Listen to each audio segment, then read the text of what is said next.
నమస్తే. ఎన్నో ఆధ్యాత్మికమైనటువంటి విషయాలు మన ఛానల్‌లో ప్రసారం అవుతూనే ఉంటాయి. చాలా ముఖ్యమైన విషయాలు, కొంతమందికి తెలవని విషయాలు, అవగాహన కల్పించాలి అన్న సత్సంకల్పంతో చేసే కార్యక్రమాల్ని ప్రతి ఒక్కరూ ఆదరించాలి అని కోరుకుంటున్నాను. ఇక ఈరోజు వ్యాస పౌర్ణమి గురించి తెలుసుకోబోతున్నాం. అసలు ఏమిటి ఈ వ్యాస పౌర్ణమి? ఎందుకు చేసుకోవాలి? దాని యొక్క ప్రాధాన్యత ఏమిటి? అసలు వ్యాసుడికి ఈ పౌర్ణమికి ఏమన్నా సంబంధం ఉందా? అందుకే దీన్ని వ్యాస పౌర్ణమి అన్నారా? ఈ విషయాలన్నీ కూడా వివరించడానికి నాతో పాటు స్టూడియోలో ఉన్నారు డాక్టర్ వేదాల రవీంద్రనాథ్ సిద్ధాంతి గారు. ప్రముఖ ఆస్ట్రాలజిస్ట్. మీకు ఎలాంటి డౌట్స్ ఉన్నా కూడా స్క్రీన్ మీద కనపడే నెంబర్‌కి కాల్ చేయొచ్చు. వీడియోని స్కిప్ చేయకుండా చూడండి. నమస్కారం గురు. ఏమిటి వ్యాస పౌర్ణమి అంటే ఏమిటి గురువుగారు? దాని యొక్క విశిష్టత ఏమిటి? ప్రాధాన్యత ఏమిటి? ఆ రోజు ఎలాంటి పనులు చేయాలి, చేయకూడదు? ఈ విషయాలన్నీ చెప్పండి. వ్యాసః అనే దానికి సంస్కృతంలో నానార్థ నిఘంటువులో వ్యాపకత్వం అనే అర్థం ఉంది. హ్మ్. అంటే విపులీకరించడం. హ్మ్. అయితే వ్యాసుడు విష్ణువు యొక్క అంశం నుంచి వచ్చినవాడుగా చెప్పుకుంటాం. ఎందుకంటే వ్యాసరూపాయ విష్ణవే అని చెప్పుకుంటాం కదా! హ్మ్. హ్మ్. అట్లా. అయితే వాస్తవానికి మొట్టమొదటి జగద్గురువు హ్మ్. సనాతన సంప్రదాయంలో దత్తాత్రేయులు వారు. హ్మ్. ఆ తదుపరి మనం వ్యాస భగవానుడిని తీసుకోవచ్చు. హ్మ్. అంటే ఈ వ్యాస పౌర్ణమే గురు పౌర్ణమిగా మారడానికి కొన్ని కారణాలున్నాయి. హ్మ్. మరి దత్తాత్రేయుడేమైనా తక్కువవాడా అంటే కాదు. హ్మ్. ఆయన త్రిమూర్తుల అంశం నుంచి వచ్చినవాడు. ఓకే. అలాగే ఆదిశంకరాచార్యులు కూడా తక్కువ వారేం కారు. అవును. ఆయన జగద్గురువే. హ్మ్. మనం ఇలా ఒకరితో ఒకరిని పోల్చి చూడకుండా హ్మ్. మనము ఈ యొక్క వ్యాసుని గురించే మాట్లాడుకుంటున్నాం కాబట్టి ఆయన గురించే తెలుసుకునే ఏర్పాటు చేద్దాం. రైట్. ఈ యొక్క వ్యాసుడు తండ్రి పరాశరుడు.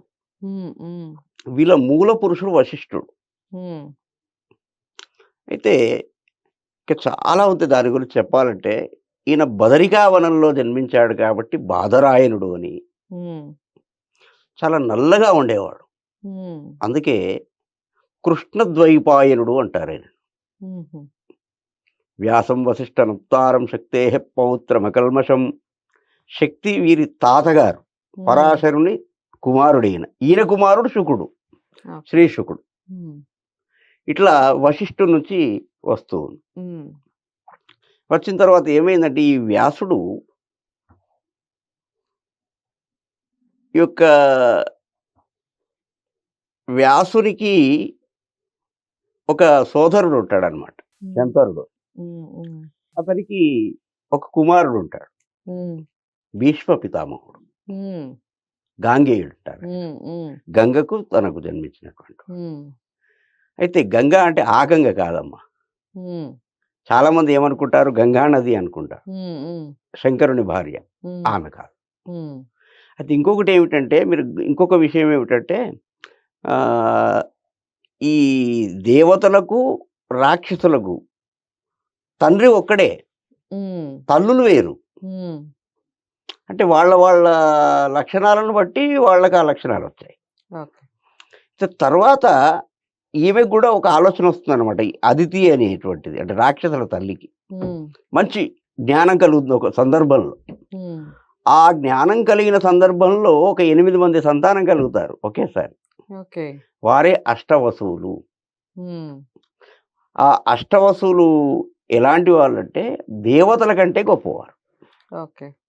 అన్ని విధాలుగా. హ్మ్. హ్మ్. అందులో ఒకరు ఈ యొక్క భీష్ముడు. హ్మ్. అయితే ఆయన తెలియకుండా ఒక వనవిహారం చేస్తూ ఉండగా జలక్రీడలు ఆడుతున్నటువంటి వేరే ఇతర లోకపు కన్యలను చూడడం, వారి యొక్క శాపం తగలడం వల్ల హ్మ్. ఆయన భీష్ముడిగా జన్మించాడు గానీ, ఆయన ఇచ్ఛానుసారి మరణం. అంటే హ్మ్. ఆయనకు మరణం అనేది మరణం లేదు. లేదు. హ్మ్. హ్మ్. ఆయన అనుకుంటేనే చావగలడు. హ్మ్. ఆయనను చంపేవారు లేరు. హ్మ్. మహాభారత యుద్ధం జరుగుతూ ఉంటే అవును. మొట్టమొదట చూడండి అన్ని రథాల కంటే గూడాను శ్రీకృష్ణుడి రథం అంటే అర్జునుడి రథం అని చెప్పాలిక్కడ. హ్మ్. సారథి. సారథి అంటే ఇక్కడ మనకు గమ్మత్తు ఏందంటే తోలేవాడు ఉమ్, బుద్ధి సారథి చేతిలోనే ఉంటుంది. అవును. కళ్యాలు మనస్సు. ఉమ్, ఉమ్, కళ్యాలు ఉంటాయి కదా వాటికి, ఉమ్, అది మనస్సు అన్నమాట.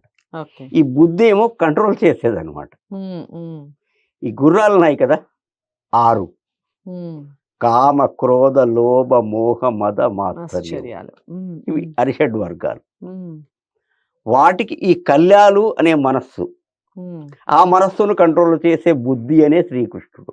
ఉమ్, అందులో ఆత్మజ్యోతి అర్జునుడు, ఉమ్, అంటే యుద్ధం చేసేవాడు ఎవరితో? తనపై తానే, ఉమ్, ఇతరులతో కాదు. ఉమ్, తన దుర్గుణాలపై తానే యుద్ధం చేసేటువంటి వాడు, అరిషడ్వర్గాలపై యుద్ధం చేసేటువంటి వాడు. ఉమ్, తర్వాత మనకు పతాక స్థాయిలో, ఉమ్, పతాకంలో నేను నిలబడతాను అని ఆంజనేయ స్వామి ఒక విషయం చెప్పాడు. ఉమ్, ఉమ్, అది దేనికి సంకేతం అంటే, అమ్మ, మారుతి అంటే గాలి అని అర్థం. ఉమ్, మారుతము, మలయ మారుతము, మారుతము అంటాము. ఓకే. మలయ అంటే చిన్న అని అర్థం, మలయ మారుతం అంటే పిల్లగాలి, ఓకే. మారుతం అంటే గాలి, అంటే పెద్ద గాలి. ఉమ్, మారుతి, మారుతం. అయితే ఇక్కడ మారుతము అంటే ప్రాణము అని అర్థం, ఓకే. ప్రాణవాయువు, ఊపిరి అని అర్థం. ఉమ్, ఉమ్, అయితే ఈ ఊపిరి పైన ఉంది, ఎక్కడ? సహస్రారం పైన ఉంది ఓ, ఇక్కడ. ఉమ్, అంటే ఇదంతా మనం బాగా లోతుగా పరిశీలిస్తే వేదాంతంలో చాలా గమ్మత్తైన విషయాలు ఉంటాయమ్మా. ఏదో పైన చదవడం వేరు. ఉమ్, అయితే ఈ యొక్క వ్యాసుడు ఏం చేశాడు? ఆయన పెద్దవాడయ్యాక విద్యాభ్యాసం అయింది. విద్యాభ్యాసం అయిన తర్వాత ఈ వేదరాశి పూర్వం చాలా ఉండేదమ్మా. ఉమ్, దీన్ని భరద్వాజ మహర్షి అందరికంటే ఎక్కువగా పారాయణ చేశాడు. వాస్తవానికి వ్యాసుడి కంటే ఎక్కువగా పారాయణ చేసిన వాడు భారద్వాజ మహర్షి. ఉమ్, అయితే కొంత దొంగిలింపబడింది. అప్పుడే వరాహమూర్తి అవతారము ఉమ్, వచ్చింది. అలాగే కొంత రాక్షసుల చేత అవి నశింపబడ్డాయి. ఓకే. ఇప్పుడు మన వేదాల్లో కూడా కొన్ని శాఖలు దొరకడం లేదు మాకు. ఉమ్, ఉమ్, అవి ఇంగ్లీషుల వారి కాలంలో, డచ్చి, ఫ్రెంచ్ వారి కాలంలో, మొఘళ్ళ కాలంలో కాల్చివేయబడ్డాయి. ఇప్పుడు అవి దొరకడం లేదు. అవి మానవ లిఖితాలు కావు, ఉమ్, అపౌరుషేయాలు. ఓకే. అంటే ఒక ధ్వని నుండి వింటే అవి రాశారు. కాబట్టి ఇవి దొరికే అవకాశాలు లేవు. రైట్. అట్లా ఈ వ్యాసుడు ఏం చేశాడంటే, అనంతంగా చింతరబందరగా ఉన్నటువంటి ఈ యొక్క వేదరాశినంతా కూడా ఉమ్, ఒక క్రమ పద్ధతిలో అమర్చారు. అమర్చాడు. అందులో అమరుస్తూ ఏం చేశాడంటే, కర్మకాండ, జ్ఞానకాండ అని 2 విధాలు. ఓ, వీటినే ఉత్తరమీమాంస, పూర్వమీమాంస అంటారు. ఉమ్, దీంట్లో మళ్ళీ శుక్ల యజుర్వేదము, కృష్ణ యజుర్వేదం ఉన్నాయి. దీంట్లో మళ్ళీ ఆగమ శాస్త్రాలు ఉన్నాయి. రైట్. ఆగమ శాస్త్రాలు ఎన్ని?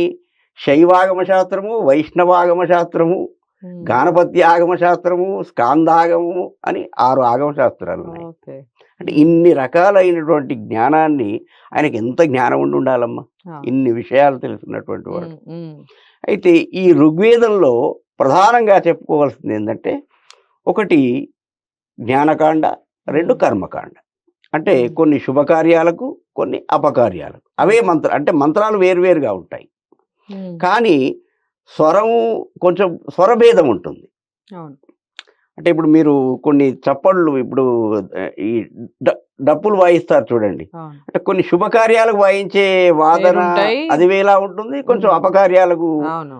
వేరే ఉంటుంది. ఉమ్, ఉమ్, కాబట్టి ఈ యొక్క వ్యాసుడు ఏం చేశాడంటే, ఈ ఋగ్వేదాన్ని వేరుపరిచాడు మొట్టమొదట. ఉమ్, వేరుపరిచి మిగతాది గ్రహించాడు. ఉమ్, దాంట్లో యజుర్వేదంలో ఏముందంటే, రాజు నుంచి మొదలు, రాజు ఏం చెయ్యాలి, పురోహితుడు ఏం చెయ్యాలి, వణిక్ అంటే వీడు వ్యాపారవేత్త, ఉమ్, ఉమ్, వైశ్యుడు, ఉమ్, వైశ్యుడు ఏం చెయ్యాలి, శూద్రుడు ఏం చెయ్యాలి, ఉమ్, ఇక మిగతా వాళ్ళు ఒక్కొక్కరు అంటే వాళ్ళ కర్మల్ని ఎలా వాళ్ళు నిర్వర్తించాలి, వాటి వాళ్ళ బాధ్యతలు ఏమిటి, భార్య బాధ్యత ఏమిటి, భర్త ఓకే. బాధ్యత ఏమిటి, కొడుకుల బాధ్యత ఏమిటి, ఇవన్నీ కూడా ఉన్నాయమ్మా యజుర్వేదంలో. ఓ, ఇక సామవేదానికి వచ్చినట్లయితే, ఈ సామవేదము అంటే మనిషికి కాస్త ఆనందం కూడా అవసరం అనే ఉద్దేశంతో వ్యాసుల వారు ఈ సామవేదాన్ని గానానికి విడిచిపెట్టాడు. ఓకే.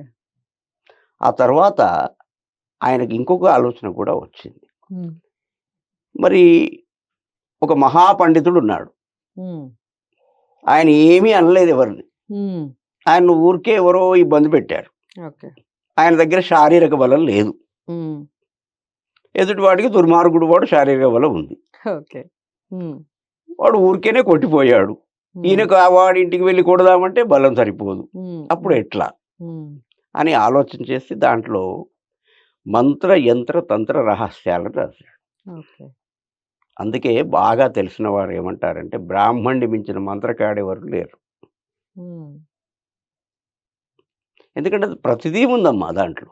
రైట్. పూర్వకాలంలో అంటే ఇది నేను ఈ ఈ మాధ్యమంగా చెప్పొచ్చో లేదో కానీ వెంట్రుకలు ఉంటాయి గదా! ఇప్పటికైనా మీరు వెంట్రుకలు దూసుకున్న తర్వాత వాటిని రౌండ్‌గా చేసేసి అంటారు. హ్మ్. ఉమ్మేసినట్టుగా చేస్తారు. హుహు. అంటే పారకుండా ఉండడానికి. ఇప్పుడు ఓకే. అట్లాంటి వారు లేరు గానీ హ్మ్. హ్మ్. హ్మ్. చెప్తున్నాను. రైట్. ఈ హ్మ్. అలా వెంట్రుకలు అమ్మకూడదు గూడా. ఓకే. అయితే ఈ వెంట్రుకలను ఏం జేసేవారంటే రంధ్రం తీసి ఈ యొక్క వెంట్రుకలను పాతి ఒక సూక్తం ఉంటుందమ్మా. ఓకే. ఆ సూక్తాన్ని గనక 41 రోజులు పాటిస్తే అంటే పూర్వం ఆడపిల్లలు పెత్తనాలు బాగా ఉండేవి గనుక. హ్మ్. హ్మ్. ఇప్పటిలాగా గాదు గదా! హ్మ్. హ్మ్. అప్పుడు ఆ యొక్క సూక్తాన్ని చదవడం వల్ల నువ్వు తల్లిగారింట్లోనే ఉండిపో. అలా అవ్వడం వల్ల విడాకులయ్యేవి. అట్లా. అలాగే వర్షాన్ని రప్పించే సూక్తముంది. శత్రునాశన సూక్తాలున్నాయి. అంటే మంచి, చెడు 2 ఉన్నాయమ్మా దాంట్లో.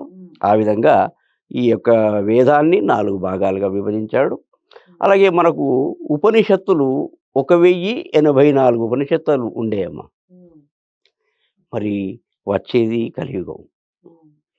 ఈ ఉపనిషత్తులు 1084 ఉపనిషత్తులు చదివేరా? చదివి అర్థం చేసుకునేరా? అంత సమయం వీరికి దొరికేనా? అల్పాయుష్కులు. తిప్పికొడితే 120. ఆ 120లో 60 ఉన్నారు చాలామంది. మాట చెప్తున్నాను. కాబట్టి వాటిని ఏం చేశాడంటే 108కి కుదించాడు. సరిపోతాయి ఈ 108. ఇంక వాటిని శంకరాచార్యులైతే 10 సరిపోతాయన్నాడు. ఈ ఉన్నటువంటి అల్ప జ్ఞానానికి. అంటే మానవులను నేను ఎ తిట్టడం లేదు. ఎందుకంటే చాలా మందికి అర్థం కావు. అలా. ఆ తర్వాత ఇంకొక విషయం ఏం చేశాడంటే, ఇవన్నీ అయిపోయిన తర్వాత పంచమ వేదంగా ప్రసిద్ధి చెందినటువంటి మహాభారతాన్ని రచించాడు. అయితే మహాభారతం రాయాలి. మహాభారతం రాయాలి. కానీ ఇక్కడ గమ్మత్తైన విషయం ఏందంటే, మహాభారతం రాయడానికి పూర్వము వ్యాసుడు ఏం చేశాడంటే, మనకు ఆదిలాబాద్ జిల్లా వాసర, అది బాసర గాదు. బాసర అది వాసర గాదు. బాసర అనేటువంటి గ్రామంలో ఇసుకతో విగ్రహాన్ని చేసి, అమ్మవారిని ప్రతిష్ఠించి ధ్యానం చేశాడు. అమ్మ సాక్షాత్కారం ఇచ్చి. సాక్షాత్కారం ఇచ్చి, "అమ్మ మీ అనుమతి కావాలి నాకు. ఇవన్నీ చేసేసాను.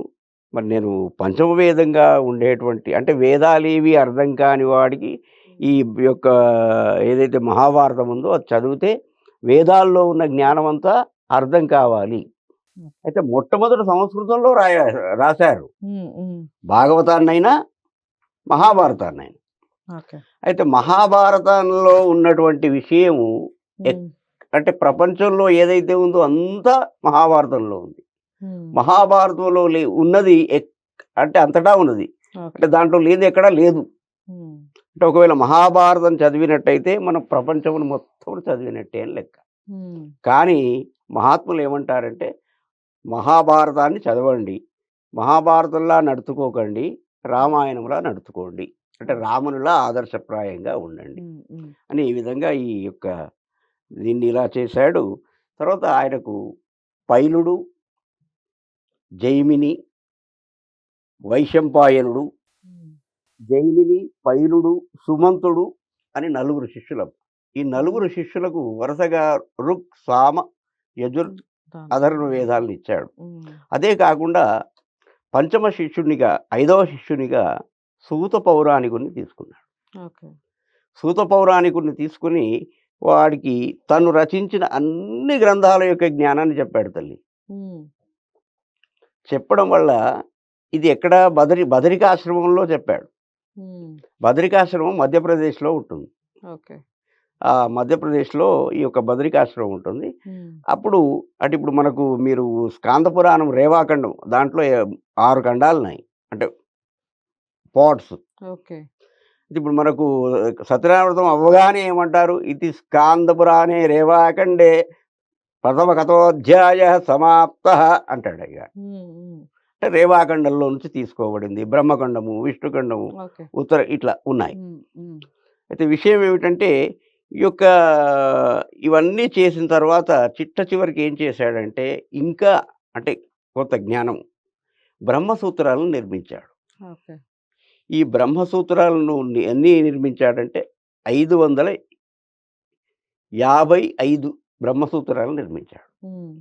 దీన్ని గనుక మాట్లాడుకుంటే అంటే ఒక నిజంగా ఇద్దరు జ్ఞానులైన వేద పండితులు మాట్లాడుకుంటే 24 గంటల సమయం సరిపోతుంది. ఓకే. ఈ 5, 5, 5కు అనేక అర్థాలున్నాయి. హ్మ్. పంచీకరణం అని ఒకటుంది. హ్మ్. 5 ఇంటూ 5 25. ఓకే. అంటే దాంట్లో పంచేంద్రియాలు, పంచ కర్మేంద్రియాలు, పంచ జ్ఞానేంద్రియాలు, అన్నమయ కోశము, పంచమయ కోశాలు, పంచ ప్రాణాలు, హ్మ్. ప్రాణ, అపాన, ఉదాన, సమాన, వ్యాన ఇవన్నీ పంచ ప్రాణాలు ఇవన్నీ వస్తాయన్నమాట. ఓకే. ఇక అదొక పెద్ద సముద్రం. హ్మ్.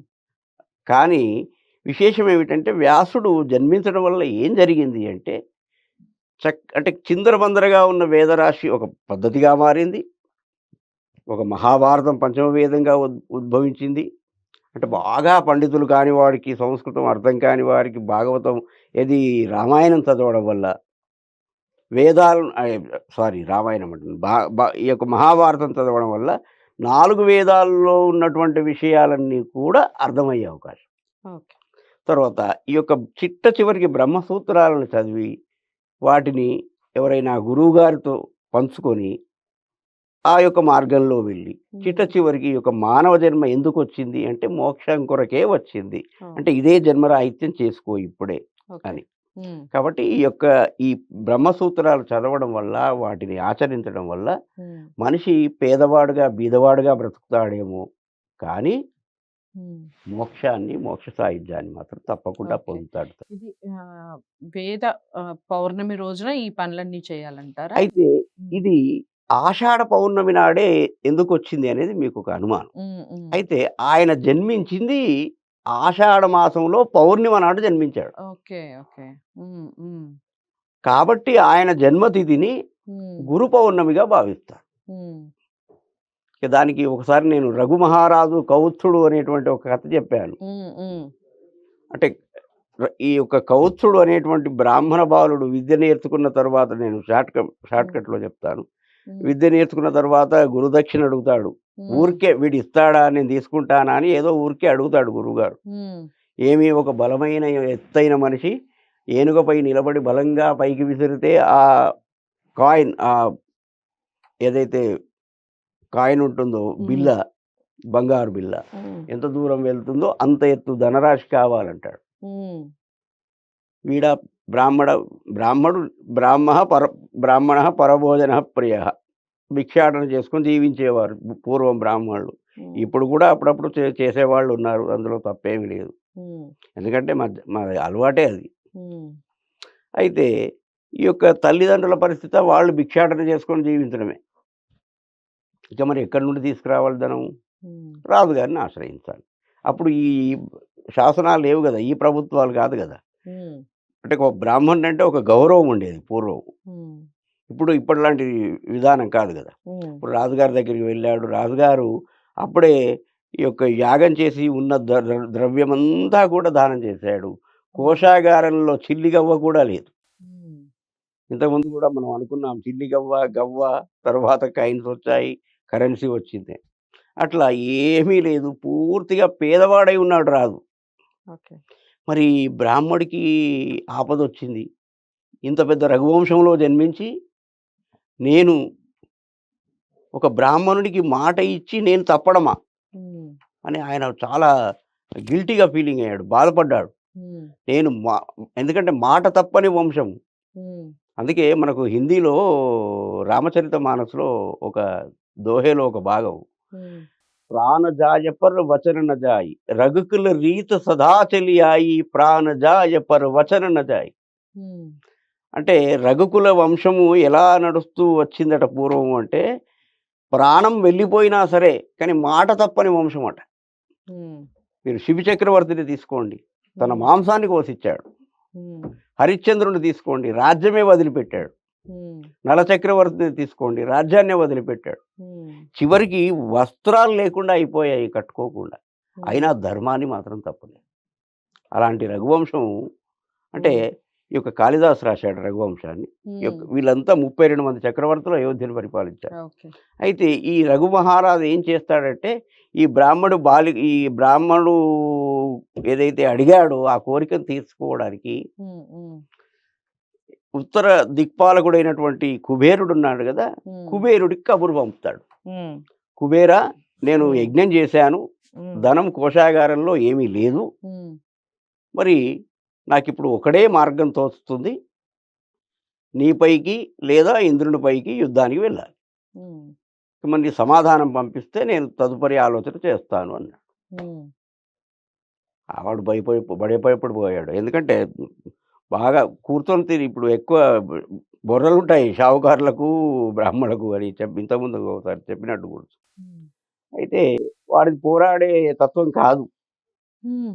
యక్షుడు, హ్మ్. రావణుని అన్న. హ్మ్. కుబేరుడు మన కుంభకర్ణుడు రావణుడి తమ్ముడు. ఈ యొక్క ఎవరైతే కుబేరుడున్నాడో వాడి అన్న. హ్మ్. రావణుని అన్న. అసలు లంకను నిర్మించుకున్నది కుంభకర్ణుడు. హ్మ్. వాడి నుంచి లాక్కున్నాడు రావణుడు. ఓకే. అంటే ఇవన్నీ జనాలకు కొన్ని తెలియాలి ఓకే. అనే ఉద్దేశంలో చెప్తున్నాను. షార్ట్‌కట్‌లో చెప్పేస్తారు అయిపోతుంది. హ్మ్. హ్మ్. అయితే ఈ యొక్క రఘుమహారాజు దూత వెళ్ళి అక్కడ చెప్పాడు. హ్మ్. చెప్పగానే ఆయన భయపడిపోయాడు. హ్మ్. రఘుమహారాజులతో మేము యుద్ధం చేసి గెలిచేంత వాళ్ళం కాదు. హ్మ్. కాబట్టి అప్పుడు ఆయన ఒక దూతను పంపాడు మళ్ళీ ఆ దూత వెంబడి. హ్మ్. ఒక లేఖనిచ్చి, అయ్యా హ్మ్. మేము మీతో యుద్ధం చేసేంత గొప్పవాళ్ళం కాదు. హ్మ్. మీ యొక్క రాజ్యంలో బంగారు వర్షం కురిపిస్తున్నాను. ఓకే. ముఖ్యంగా మీ కోశాగారం అంతా నిండేటట్టుగా ఈ యొక్క బ్రాహ్మణ బాలుడి కోరిక తీరి మీకు సర్వము అంటే మీ యజ్ఞంలో కోల్పోయిందంతా మిగిలేటట్టుగా ఇస్తాను అన్నాడు. ఓకే. అలా ఆ గురువుగారికి దానం చేశాడు. హ్మ్. తిరిగి ఆ గురువుగారి యొక్క గొప్పతనం చూడండి. ఆ గురువుగారు ఏం చేశారు, రాజా హ్మ్. మాకెందుకండి. హ్మ్. మేము ఏదో కందమూలాలు తిని అడవిలో ముక్కు మూసుకొని తపస్సు చేసేవాళ్ళం. ఈ ధనం మీరు రక్షించండి. మీరు రక్షించాలి. మాకు బలం ఎక్కడిది రక్షించడానికి. హ్మ్. కాబట్టి ధనాన్ని రక్షించేవాడి దగ్గరే ధనం ఉంటుంది. విద్యను రక్షించేవాడి దగ్గరే విద్య ఉంటుంది. బలాన్ని రక్షించేవాడి దగ్గరే బలం ఉంటుంది తల్లి. ఓకే. హ్మ్. అలా ఈ యొక్క వ్యాసుడు చాలా పనులు చేశాడు. కాబట్టి ఆ రోజు ఏం చేస్తారంటే ఈ ఆషాఢ పౌర్ణమి నాడు గురు పౌర్ణమి అంటారు. హ్మ్. వ్యాస పౌర్ణమి నాడు. ఓకే. ఆ రోజు ఏం చేస్తారంటే వాళ్ళ గురువులను ఇప్పుడు నేనున్నాననుకోండి. హ్మ్. నా గురువుగారిని హ్మ్. నేను ఏదో శాల్వాతోనో, వారికి వస్త్రాలిచ్చో సత్కరించి వారి పాదాలకు నమస్కారం చేసి ఎందుకంటే గురువు ఎలాంటి వాడో ఒక శ్లోకంలో చెప్తాడు. హ్మ్. అజ్ఞానతిమిరాంధస్య అజ్ఞానతిమిర అంధస్య ఇది హ్మ్. విడదీసి చెప్తున్నాను నేను హ్మ్. అర్థం కావడానికి. హ్మ్. అజ్ఞానతిమిరాంధస్య జ్ఞానాంజన శలాకయా హ్మ్. చక్షురున్మీలితం ఏన తస్మై శ్రీ గురవే నమః. హ్మ్. అంటే అజ్ఞానం అనేటువంటి చీకటితో మనం కప్పుకొని ఉన్నటువంటి కళ్ళు ఏవైతే ఉన్నాయో వాటికి శలాక అంటే అర్థం ఏమిటంటే సీసపు కడ్డి, పొడువుగా ఉన్న సీసపు కడ్డి. హ్మ్. దానితో అంజనం అంటే ఆయుర్వేద మందు హ్మ్. ఈ కన్నులకు పూస్తారు. హ్మ్. ఇప్పుడు మనకు పూర్వము జీవదయ నేత్రప్రభ అని వచ్చేది. అది కన్నులకు పూస్తే కన్నులు మంచిగా కనిపించేవి. హ్మ్. అలా అజ్ఞానము తొలగించి జ్ఞానదీపాన్ని వెలిగించేటువంటి గురువు. ఓకే. అలాంటి గురువుకి చక్షుః అంటే కళ్ళు. హ్మ్. ఉన్మీలితం అంటే వికసింపచేసేవాడు. హ్మ్. మన కన్నులను తెరిపించేవాడు అంటే, నా కన్నులు తెరుచుకున్నాయి అంటాం. కన్నులు తెరుచుకోవడం అంటే కన్నులు తెరుచుకోవడం గాదు. జ్ఞానం. మన జ్ఞానోదయం కలిగింది అని అర్థం. హ్మ్. హ్మ్. అలా చక్షురున్మీలితం హ్మ్. ఏన అలాంటి ఉమ్, గురువు గారికి ఉమ్. తస్మై గురవే గురవే నమః. నమః. అలాంటి గురువు గారికి ఉమ్, నమస్కారం, నమస్కారం, నమస్కారం. ఓకే. ఇది చాలా వ్యాస చరిత్ర. చాలా చక్కగా వివరించారు గురువుగారు. అదండి, మామూలుగా వ్యాస పౌర్ణమి అంటే ఏమిటి? అసలు దాని వెనకున్న వృత్తాంతం ఏమిటి? ఆ కథ విశిష్టత ఏమిటి అని తెలుసుకుంటూనే, ఆ రోజు చేయవలసిన పనులు ఏమిటి? ముఖ్యంగా గురువుగారిని ఏ విధంగా సత్కరించుకోవాలి? ఈ విషయాలన్నీ కూడా ఈ వీడియో ద్వారా తెలుసుకున్నాం. వీడియోని చక్కగా చూడండి. ఇంకా ఏమైనా డౌట్స్ ఉంటే కామెంట్ బాక్స్‌లో తెలియచేయండి. ఇలాంటి విషయాల గురించి మరింత సమాచారం కావాలి అనుకున్నా, లేకపోతే జ్యోతిష్యానికి సంబంధించి ఎలాంటి విషయాలు కావాలి అనుకున్నా, స్క్రీన్ మీద కనపడే నంబర్‌కి కాల్ చేస్తే డాక్టర్ వేదాల రవీంద్రనాథ్ సిద్ధాంతి గారు మీకు అపాయింట్మెంట్ ఇవ్వడం జరుగుతుంది. మీకు ఎటువంటి డౌట్స్ ఉన్నా కూడా క్లారిఫికేషన్ లభిస్తుంది. ఇలాంటి మరిన్ని మంచి వీడియోస్‌తో మళ్ళీ మీ ముందుకొచ్చే ప్రయత్నం చేస్తాను. అంతవరకు సెలవు. నమస్తే.